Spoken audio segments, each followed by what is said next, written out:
directa, tanto como indirecta también, una hernia crural o femoral, una hernia umbilical, epigástrica, obturatriz, y algunos epónimos como la hernia de Ritter y la hernia de Richter, ¿no? Entre otros. El ponente de esta ocasión soy yo, Gustavo Gutiérrez Dávila. Esta diapositiva es prácticamente para darse una perspectiva general a lo que vendría a ser hernias, ¿no? Independientemente del origen de estas. Vemos una hernia umbilical, una hernia inguinoescrotal, una hernia inguinal, una hernia epigástrica y una de Spiegel, ¿no? Que vamos a explicar posteriormente. Ahora, para saber más que todo entrar al tema, tenemos que recordar algo de anatomía, por ejemplo, los límites internos y externos de la cavidad abdominal. Así que tenemos que saber prácticamente que en su parte superior está la cúpula diafragmática, inferior el estrecho superior de la pelvis, la parte posterior entre L1 y L5, anterior y laterales por la pared abdominal propiamente dicha, vamos a explicar sus capas posteriormente, la cual se encuentra integrada por los músculos, sus aponeurosis de estos músculos, tejido celular subcutáneo y la piel. A ver, para tratar hernias tenemos que saber más que todo la embriología. ¿Qué es lo que te van a preguntar? Te van a preguntar en qué semana descienden los testículos al escroto. Tú vas a responder semana entre la 28 y 32 semanas, aunque puede llegar hasta 35 semanas en algunas literaturas, como la Sociedad de Endocrinólogos, hasta un 90% de pacientes. Pero la respuesta es, llega al escroto a las 28 o 32 semanas, ¿ok? El séptimo mes de gestación. En embriología, pues se va a dividir en dos fases, la fase transabdominal y la fase inguinoescrotal. En la fase transabdominal, esto va a ser a la semana 15 de vida fetal. Esta va a ser estimulada por andrógenos, por el factor insulino simil-3. Esto prácticamente va a ser, bueno, primero decimos esta imagen, vemos cómo el testículo está sostenido de manera cefálica por el diafragma mediante el ligamento craneal suspensorio y la parte inferior por el gobernáculo, ¿no? Pero, ¿cómo hacemos para que esto vaya haciéndose cambios, ¿no? Es mediante estos factores que acabé de mencionar. La célula de Leydig secreta un factor que es la que acabo de mencionar, el factor insulino simil-3, que actúa en los receptores de este gobernáculo. ¿Qué receptor tiene? El RXFP2, ¿ok? Y esto como resultado genera un aumento del tamaño del gobernáculo, de este rojito. Empieza a crecer, a comparación de como vimos acá al inicio, ¿no? Para ese entonces llegamos a la fase inguinoescrotal, donde es estimulada por andrógenos, por también genes relacionados por la calcitonina y por el factor omético, y también por el aumento de la misma presión intraabdominal que va a haber a esa semana de gestación, de vida intrauterina. Entonces, para este momento el gobernáculo ya se fibrosa y la conexión peritoneal se cierra. Normalmente esa comunicación peritoneal se debe cerrar, pero hay casos, por ejemplo, como en una hernia inguinal indirecta, que es por eso importante mencionar esto, donde aún hay comunicación de este conducto peritoneo vaginal, que vamos a ver posteriormente. Entonces, pues aquí vemos, ¿no? Una imagen más cuando desciende. Una definición, una enfermedad como esta, la criptorquidia, por ejemplo, es cuando no descienden los testículos, ¿no? Esto pasa mayormente en un 50% de prematuros. Tiene una persistencia del conducto vaginal en casos de una hernia inguinal indirecta, perdón, o una hernia inguinoescrotal. Hidrocelia ya es un síndrome más que todo de dolor escrotal crónico, ¿no? Que no vamos a tratar en este caso. Un síndrome escrotal crónico. Así que vamos a tratar también, primero, viendo las capas del abdomen. Es muy importante ver las capas del abdomen, sí o sí, porque si no entiendes esto, estás perdido al momento de hacer el tratamiento. Estás perdido a qué nivel tiene que ser el tratamiento, la de Bassini, la de McVeigh. Así que es muy importante que presentes mucha atención en este aspecto. Entonces vamos a abordar desde la parte más externa a la interna. Primero tenemos la piel, luego la fascia superficial, que conforma el tejido celular subcutáneo. Esa se divide en una capa grasa superficial, que es la fascia de Camper, y la capa profusa membranosa, que es la fascia de Scarpa. Luego le siguen los músculos anterolaterales. En primer lugar, el músculo oblicuo externo. Luego el músculo oblicuo interno, el músculo transverso del abdomen, el músculo recto abdominal y el músculo piramidal. Estos son más verticales. Luego le sigue la fascia transversalis endoabdominal, y es muy importante saber esta fascia transversalis porque es prácticamente, por así decirlo, su mecanismo de acción, su debilidad de una hernia inguinal directa, ¿no? Es la debilidad de esta fascia, así que es muy importante saber esto. Luego la fascia extraperitoneal y el peritoneo parietal. Pues aquí vemos prácticamente, ¿no? Puedes hacer pausa al video y ver cuáles son cada capa correspondiente. Lo mismo aquí, indicando, ¿no? Ahí está, vemos la piel, de color azulito la capa subcutánea, la fase adiposa, la de Camper y la de Scarpa. Lo mismo, puedes hacer pausa y checarlo. Ahora, también es muy importante en la parte de anatomía, pues recalcar que hay fositas inguinales, ¿no? Hay una fosita inguinal lateral, donde va a protruir la hernia inguinal indirecta, por el anillo inguinal profundo, y vamos a ver la fosita inguinal lateral, donde va a ser ubicado la hernia inguinal directa, por el triángulo de Hesselbach, que luego lo vamos a ver poco a poco. Y la fosa supravesical, que es ya donde está entre el cordón de la arteria umbilical y el uraco, la hernia supravesical. Prácticamente estas eran arterias, ¿no? En la vida intrauterina. Luego ya se obliteran al momento del nacimiento, que posteriormente lo vamos a ver. Incluso esto se ve en el momento de hacer una laparoscopía, que esto lo vamos a ver al mencionar casi por el final de la exposición. Entonces, en la irrigación de la pared abdominal, la parte superior está más que todo por la arteria musculofrénica, se irriga. La porción inferior de la pared por la arteria epigástrica superficial. La porción lateral por la arteria circunfleja ilíaca superficial. En la parte profunda vamos a ver que en la parte superior de la pared por la arteria epigástrica superior, la porción terminal de la pared por las arterias intercostales 10 y 11 de la arteria subcostal. En la porción inferior de la pared, y eso sí es importante porque te va a ayudar a identificar qué estructura es la que diferencia una hernia inguinal tanto directa como indirecta, que es las ramas de la arteria ilíaca externa. ¿Cuál es su rama de la arteria ilíaca externa? La arteria epigástrica inferior. ¿Ok? Eso es muy importante, pues, saberlo. Así que ponle pausa y lo identificas. Y el drenaje, pues, venoso abdominal, que también lo puedes dar una revisada, pues, pero para mencionar acá, la vena epigástrica inferior, que es tributaria con la vena ilíaca externa. La vena epigástrica inferior va junta con la arteria epigástrica inferior.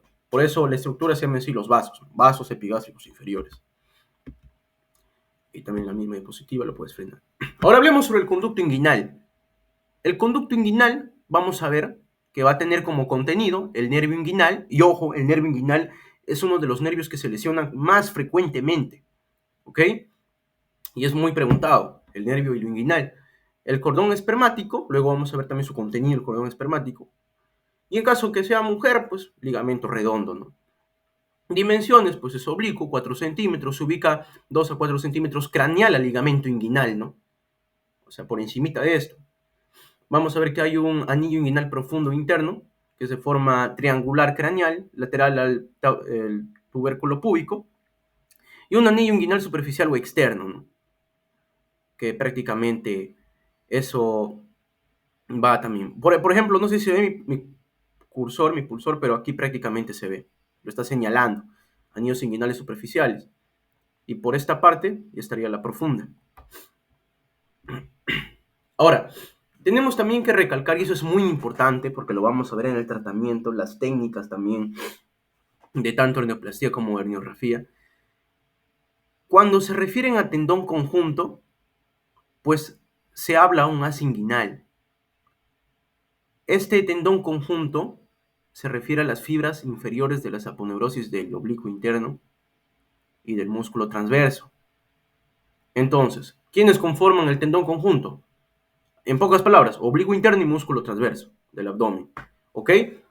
Entonces se insertan en el tubérculo púbico y la rama superior del pubis. Entonces, aquí vemos el cordón espermático, que como contenidos va a tener el nervio ilioinguinal, que es el que más se complica, el que más prácticamente tiene problemas, complicaciones con este nervio. El plexo venoso piniforme, y la arteria testicular, conducto deferente, ¿no? Si hay un daño de estos, prácticamente se puede dar hasta incluso una atrofia testicular. Ahora, y es prácticamente justo lo que había mencionado, ¿no? Los resaltados son los más importantes de este conducto espermático.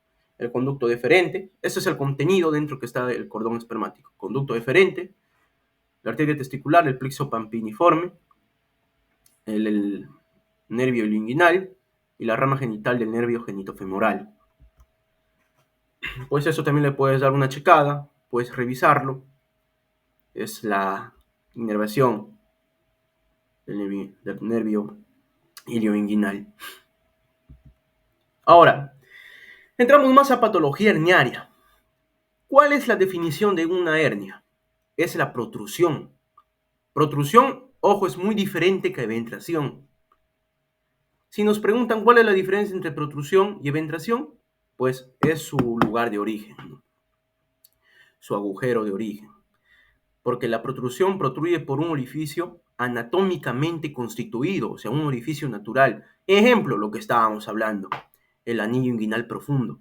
Mientras que una eventración puede ser postquirúrgico, ¿no?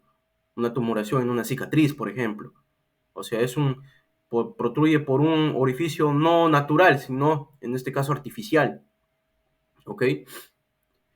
Y pues tiene sus elementos, ¿no? Como el contenido, el saco. Y eso es lo que también vamos a ver en este caso.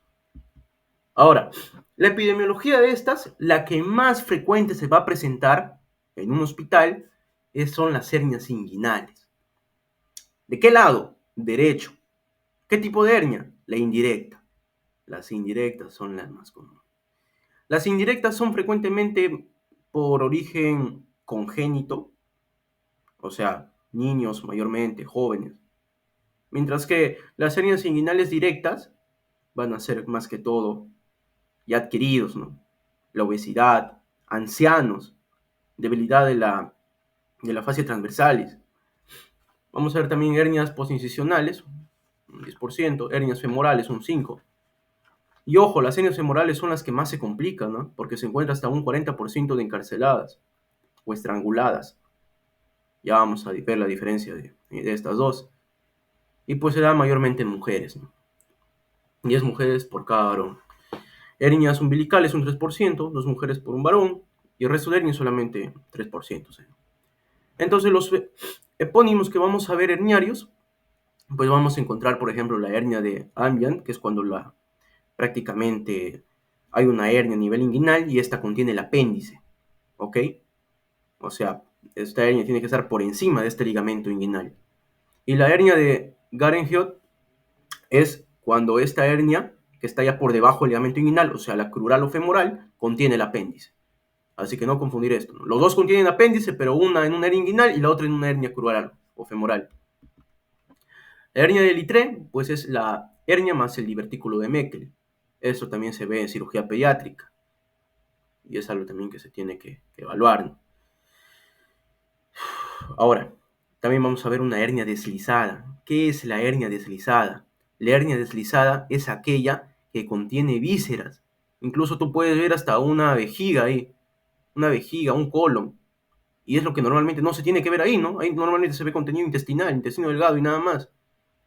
También vemos una hernia de Richter, que es la hernia más el borde antimesentérico de una asa intestinal. Y pues el Spiegel se herniaba en el lado del borde semilunar, al borde del músculo recto el anterior, es prácticamente la hernia de Spiegel, ¿no? Entonces, prácticamente aquí lo que tenemos que revisar es el orificio miopectíneo, que es un área de debilidad congénita de la pared abdominal. No posee cobertura muscular y solo incluye la fascia transversa. ¿Ok? Los límites de la región inguinal en la parte superior son las fibras arqueadas del oblicuo interno y el transverso del abdomen. En la parte medial el recto abdominal y vaina de los rectos. En la parte inferior el ligamento de Cooper, que luego lo vamos a ver. Y en la parte lateral el músculo iliopsoas. Es muy importante saber que aquí va a haber un cuadrilátero de Fruchau. Ese cuadrilátero de Fruchau va a ser el área por donde va a aparecer tanto las hernias inguinales como las hernias crurales. ¿Ok? Como vemos ahí en el cuadrilátero. Hagamos como que esa línea es el ligamento inguinal. Prácticamente este va a ser el divisorio de estos dos tipos de hernias. Entonces, pregunta examen. Límites de cuadrilátero de Fruchau. En la parte superior el tendón conjunto. En la parte inferior el ligamento pectíneo o de Cooper, que también te puede venir con ese nombre. En la parte lateral la cintilla iliopectínea, que es la cintilla de pez, tipo pez. La parte medial el músculo recto del abdomen. Ahora, ¿qué tipos de hernias hay? Primero tenemos las reducibles y las no reducibles. En las reducibles vemos las coercibles, que viene un paciente, viene con una hernia, no está complicado ni nada, solamente siente una tumoración ahí, ni siquiera le duele, porque no duele la hernia. Cuando lo reduces, cuando lo metes y se queda ahí, ya no vuelve a salir, pues se llama coercible. Pero si tú lo reduces, perdón, y aún así vuelve a protruir, vendría a ser una hernia incoercible. Las hernias no reducibles, las incarceradas, es cuando no se puede reducir y hay obstrucción intestinal, pero aún no hay involucración vascular. Mientras que las estranguladas, pues es la involucración vascularia, va a ser un color violáceo que se va a ver ahí en el paciente, en la zona. Y ojo, las hernias incarceradas son las hernias que causan prácticamente obstrucción intestinal más frecuentes en un paciente no operado. Porque un paciente postoperado por la parte pélvica ves bridas y adherencias, ¿no? Pero en este caso, las hernias incarceradas. Ahora, para que una encarcelada progrese a una estrangulada, generalmente pasa 6 horas. Es decir, se complica. Y la hernia encarcelada es la que más se opera en emergencias, ¿no? En caso de las estranguladas, se hace corte en la línea media infraumbilical y luego ya en la ingle, ¿no? Primero, pues se tiene que hacer ese corte medial. Y aquí vemos prácticamente las diferencias, ¿no? En el lado derecho vemos cómo está ya el corte, el color violáceo, como estábamos hablando, estrangulado. En el conducto inguinal, pues prácticamente vamos a ver que este va a tener un trayecto desde la espina ilíaca anterosuperior hasta la espina de la pubis. Y por aquí va a pasar el nervio femoral, la arteria femoral, la vena femoral. Y los factores de riesgo de una hernia inguinal van a ser los siguientes, ¿ok? Tabaco, historia familiar de hernia, enfermedades de colágeno, persistencia del conducto peritoneo vaginal. Esto se va a observar en una hernia inguinal indirecta, un aneurisma de la aorta abdominal, cirugía previa a una apendicectomía, una citis, una insuficiencia renal crónica, trabajos pesados, enfermedad pulmonar obstructiva crónica. Y también un factor de riesgo que no está acá es el simple hecho de ser varón, que es más frecuente. Pero ojo, si el examen te dice cuál es la hernia inguinal más frecuente en las mujeres, la indirecta.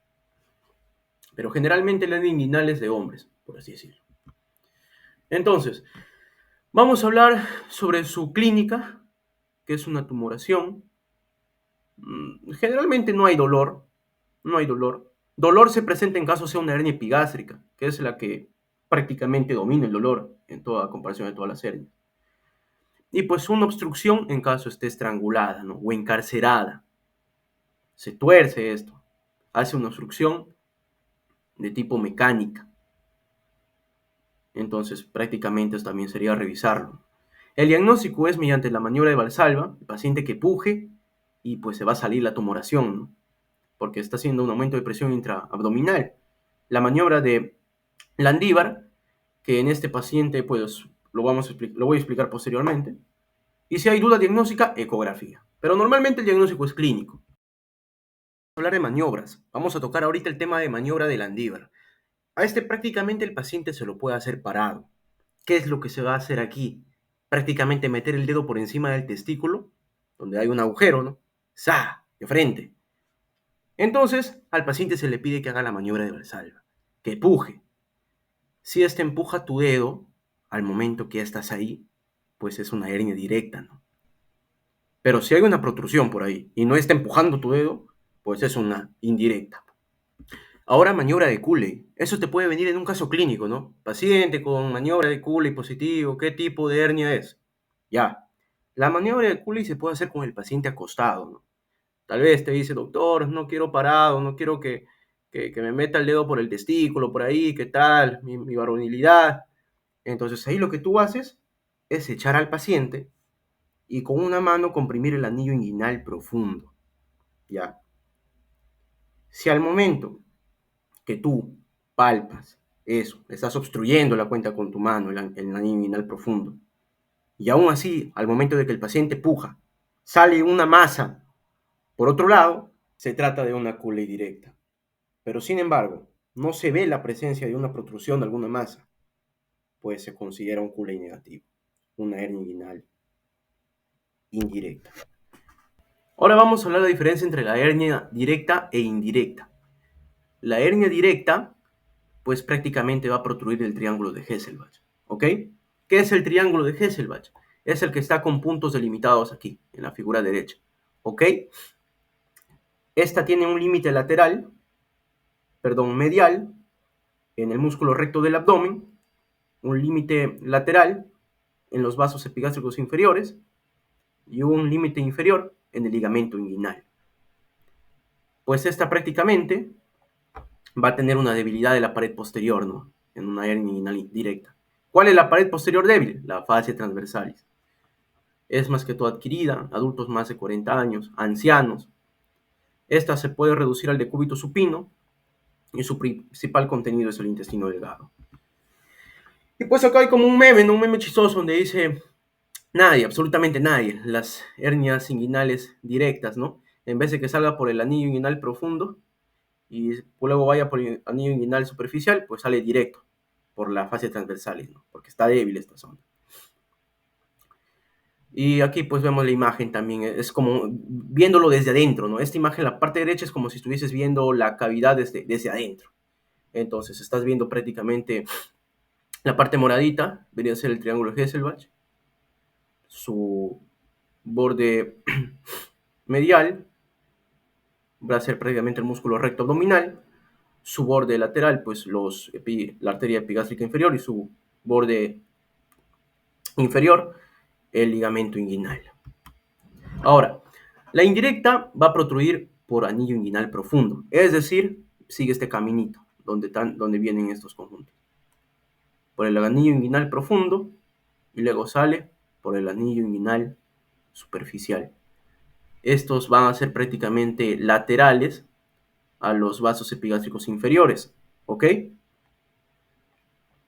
Y pues la persistencia del conducto peritoneo vaginal va a tener que influir en este tipo de hernia. Es congénita, se ven infantes y en adultos, no se reduce el decúbito, reaparece con esfuerzos, asociado a criptoquiria, hidrocele, como les mencioné al principio, hablando de embriología justamente. Y pues llega al escroto de esto, ¿no? Por eso están las hernias inguinoscrotales, que luego van a tener pérdida de domicilio, que ya lo vamos a hablar. Su principal contenido es el intestino delgado. Y aquí está, ¿no? El triángulo Hesselbach bien mostrado, con ayuda. Pues el ligamento inguinal también se conoce como ligamento de Poupart, su sinónimo, pues que se va a tratar. Entonces, aquí lo que vamos a ver son los exámenes auxiliares a pedir. Recordemos que en sí el diagnóstico es ya clínico, pero si en caso haya duda diagnóstica, lo primero que vamos a pedir es ecografía abdominopélvica, ¿no? Es prácticamente aquí podemos ver cómo es la masa que está protruyente, ¿no? En este caso. Lo mismo en una radiografía. Incluso aquí vemos niveles hiroaéreos, fascias distendidas. Vemos que hay una obstrucción intestinal. Y vemos una hernia inguinal también acá. Y pues en una tomografía computarizada, pues en caso de que persista la duda diagnóstica, más allá de la tomografía computarizada, ya no hay más. Ya no hay más que te va a dudar tu diagnóstico. Y pues ahí se ve la protrusión a nivel de la pared. Ahora, es muy importante porque es muy preguntado la clasificación de NIJUS. La clasificación de NIJUS prácticamente va a tener cuatro niveles. La 1, que es una hernia indirecta con un anillo profundo normal.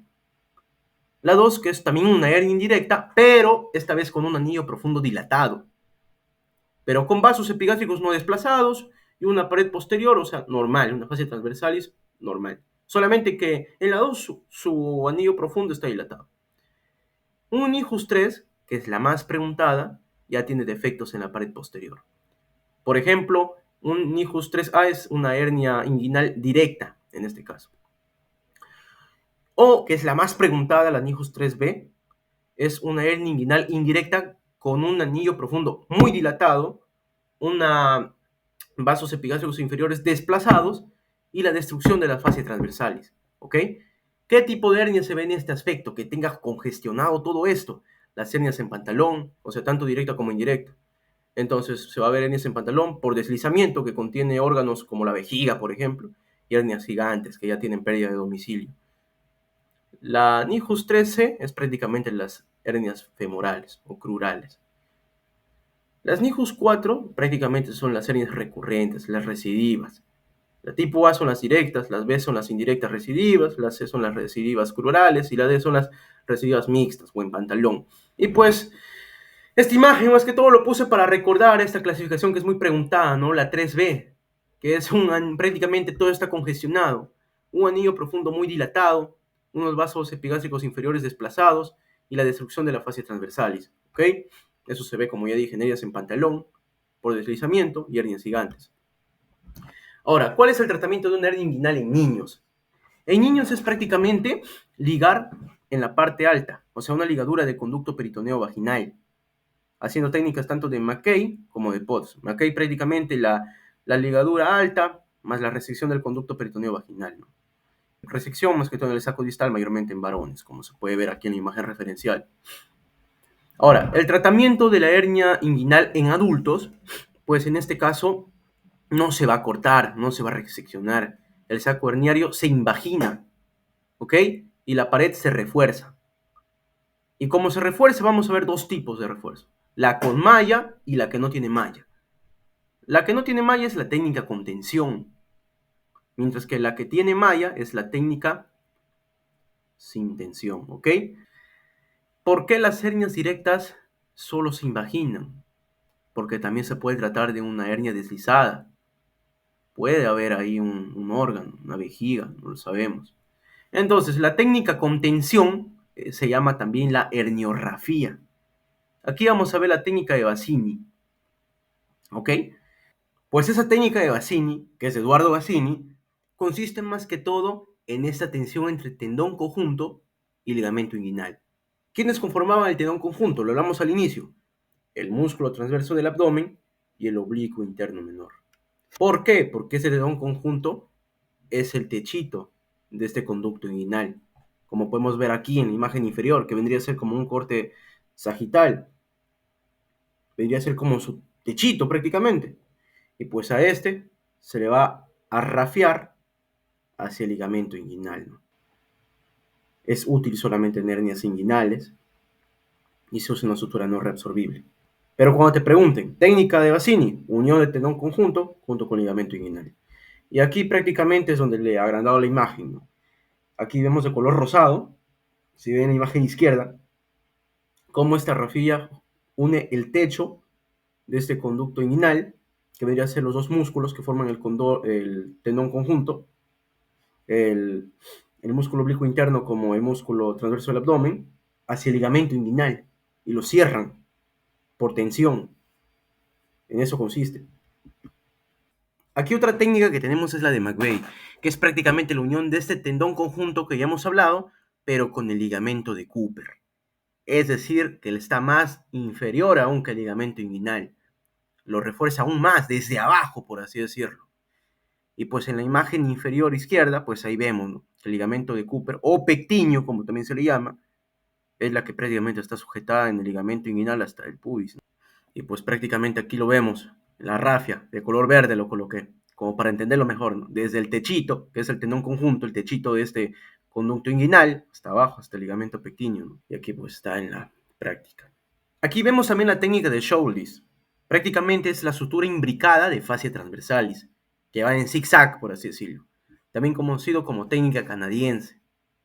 Normalmente se hace esto y al final se le refuerza con una Bassini, ¿no? Y ya para terminar la operación se sutura los bordes aponeuróticos del oblicuo mayor, se sutura el tejido celular subcutáneo y se sutura la piel. Pregunta de examen: ¿cuáles son las complicaciones más frecuentes en el primer, segundo día postoperatorio? Los hematomas y los seromas. Si solamente te da la opción de hematomas, pues marcan.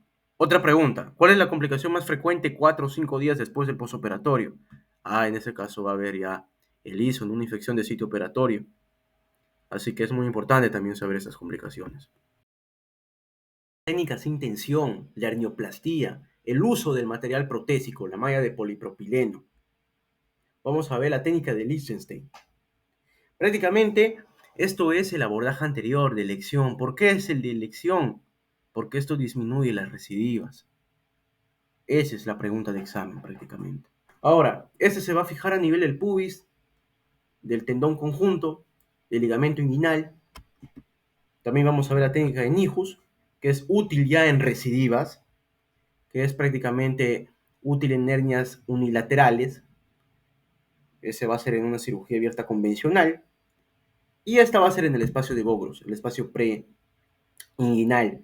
El espacio de Bogros tiene contenido como el triángulo nervioso del dolor, que vamos a ver posteriormente en una vista laparoscópica, y una red venosa anastomótica de Ben David.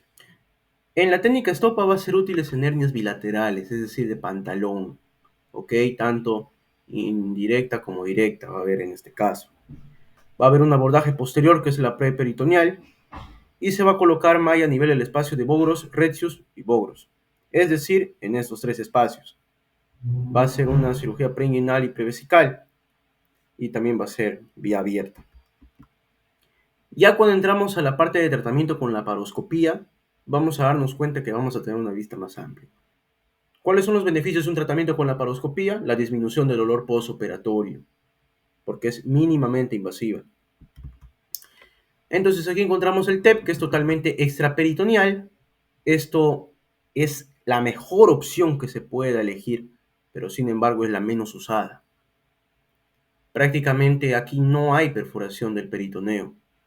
Sus indicaciones son una hernia inguinal bilateral, una hernia inguinal con recidiva, una hernia crural con recidiva, una hernia inguinal primaria unilateral, donde el paciente diga que refiere reincorporarse a su trabajo rápidamente. Ahí voy con lo de que la laparoscopía, sus beneficios es la disminución del dolor postoperatorio, ¿no? El paciente a las 2-3 días ya puede hacer su vida como de antes.